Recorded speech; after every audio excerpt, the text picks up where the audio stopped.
സാധനങ്ങളൊക്കെ മേടിക്കണം കേട്ടോ. അങ്ങനെ ഇറങ്ങാൻ പോവുകയാണ്. അന്നേരം ഉച്ചയായിട്ട് 1:30 ആയുള്ളൂ. പക്ഷേ പുറത്ത് ഇതൊക്കെ കണ്ടു കഴിഞ്ഞാൽ ഇരുണ്ട് പിടിച്ചിരിക്കുന്നു. മഴയുടെ ലക്ഷണമുണ്ട് കേട്ടോ. മഴ പെയ്ത് കഴിഞ്ഞാൽ പെട്ടുപോകും.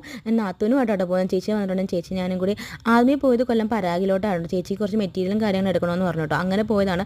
അവിടെ എത്തിയപ്പോഴത്തേക്കും ഞാനും എടുത്തോട്ടോ ഒരു മെറ്റീരിയൽ. അത് എന്താണെന്നൊക്കെ അടുത്ത വീഡിയോയിൽ കാണിച്ചു തരാം കേട്ടോ. ഏത് മെറ്റീരിയൽ എന്നൊക്കെയുള്ള ഇവിടെ ഒരുപാട് കളക്ഷൻസ് ഉണ്ടായിരുന്നു. നല്ല നല്ല അടിപൊളി മെറ്റീരിയലും കാര്യങ്ങളും ഉണ്ടായിരുന്നു കേട്ടോ.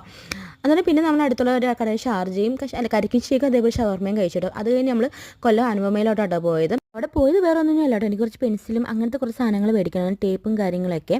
പിന്നെ ബബിൾ ടാപ്പും മേടിക്കണമായിരുന്നു കേട്ടോ. ബബിൾ ടാപ്പ് നോർമൽ ഞാൻ ഓൺലൈൻ വഴിയാണ് മേടിക്കുന്നത്. പിന്നെ എൻ്റെ കയ്യിൽ തീർന്നുകൊണ്ട് പിന്നെ അത്യാവശ്യം ആയതുകൊണ്ട് പിന്നെ ഇവിടുന്ന് മേടിച്ചായിരുന്നു കേട്ടോ. അത്യാവശ്യമായിട്ടൊരു സാധനം മേടിക്കാൻ മറന്നു കേട്ടോ. ഒരു പേന മേടിക്കണമായിരുന്നു. നിങ്ങളേക്കും പേന എന്ത് വേറെ എവിടെയും കിട്ടത്തില്ലേ എന്ന്. കാരണം ഇതങ്ങനത്തെ അല്ലേ കുറച്ച് കൂടിയ പേന മേടിക്കണമായിരുന്നു കേട്ടോ. നമ്മുടെ ഇവിടുത്തെ കടയിലൊന്നും കിട്ടത്തില്ല കേട്ടോ. അതുകൊണ്ടാണ് അവിടെ ആകുമ്പോൾ എല്ലാം കിട്ടുമല്ലോ. അതുകൊണ്ടാണ് അവിടുന്ന് മേടിക്കാന്ന് വെച്ചാൽ മറന്നു. പിന്നെ കുട്ടിപ്പട്ടാനാണ് വിളിക്കാൻ പോയത്. ഞങ്ങൾ പോയപ്പോൾ കുറച്ച് ലേറ്റ് ആയിരുന്നു കേട്ടോ. പിന്നെ അവരെയും വിളിച്ചുകൊണ്ട് പിന്നെ തിരിച്ച് വീട്ടിലോട്ട് പോയി. അത്രയേ ഉള്ളൂ.